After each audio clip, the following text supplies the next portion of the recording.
Welcome to Five Dive, the 5 minute deep dive into startup tactics with the experts. Today we have Howie from Dude Robes. Howie, how about you introduce yourself? How you doing, Elias? Nice to be here. I am, that's right, I'm the founder of Dude Robe. Who would think you could make a bathrobe for guys? Because, a lot of guys don't love bathrobes. I decided to do something about it and make a robe that I think guys today actually want to wear. And from everything I'm hearing, it's actually, they love wearing it. That's awesome. Howie, I've been following you on LinkedIn and I see a recurring theme. And that recurring, I see a couple of recurring themes. The first one is that you just do it. What do you have to tell, those young entrepreneurs that are, afraid of the next steps? Like, what do they have to do to just do it? Yeah, I'm a big believer in just putting stuff out there. I mean, do the best you can to get it to a good point where it's ready to be seen by the public, but don't wait for perfect. Get stuff out there because that's when things start happening. Share things with the world. What I find, a lot of people, like, they'll put something out there and then nobody will respond to the first thing they put out there, and then they get mad at everybody. Don't get mad at people. Be happy with people who respond. Don't get mad at people when they don't respond, whether it's to your emails, whether it's to you, posting something. But I am a big believer in just putting stuff out there, which is exactly what I did with Dude Rope, to be honest with you. I had this idea, and I went totally a different way from what I normally do. My normal business is to license something out. I didn't feel like this was licensable. I said, you know what? I'm going to do a Kickstarter. I'm going to see what happens. And the things that snowballed just because I did that has been absolutely incredible. And that's how I ended up on Shark Tank. Literally 7 days into my Kickstarter campaign, they reached out to me. I didn't even have to go like audition or whatever.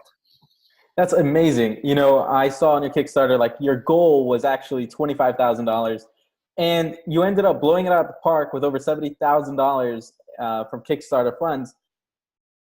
What did you do Kickstarters before that? Was this your No, first time? this is So my first Kickstarter. how was that experience like? I mean, it's pretty intense, and especially as a one-man show.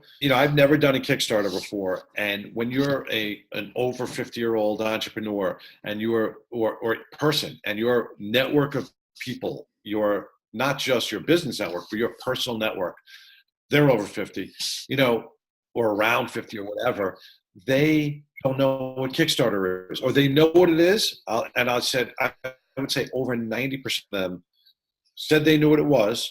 And I said, well, tell me, what is it? They're like, oh, I get a percentage of your company, or it's like a donation. And I'm like, no, you're just pre-ordering a product. And if we hit our goal, we make it and you get it. That's all it is. And it took some education. So no, I'd never done a Kickstarter, but I did educate my people. There is planning. Like anything you're going to do, you're going to do the best planning you can do. And so I made sure that my people were ready. When you hit launch, you want to hit your funding goal as fast as possible. I think you touched on another really good thing, which is leveraging that personal network that you have. But how, some entrepreneurs are afraid of leveraging their personal network. They're afraid of talking to their friends and family, et cetera. How should entrepreneurs and young marketers leverage that network in a way that's sustainable? So I would say it's two things. I would say one, and I find this, I deal with a lot of young, but not just young, but product developers and inventors and people trying to create things.